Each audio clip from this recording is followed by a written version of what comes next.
Hello, good morning. Good morning sa aking mga kababayan, no? Sa aking mga kababayan at sa aking mga kaibigan, no? Sa Luzon, Visayas at Mindanao.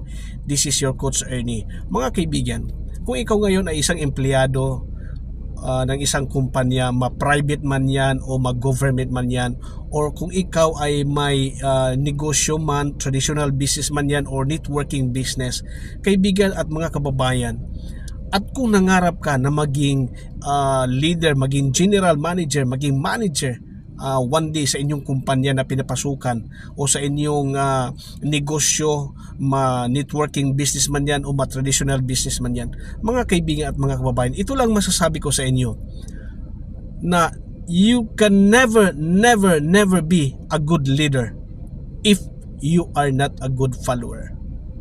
You can never be a good leader if you are not a good follower. So once again mga kaibigan, this is your Coach Ernie. Follow me in my Facebook page, Dreams Come Alive, and also in my YouTube channel, Dreams Come Alive TV, and for my personal profile, Ernie Joseph, for more sales tip and networking tips. Bye for now. God bless mga kababayan at lahat ng aking mga kaibigan.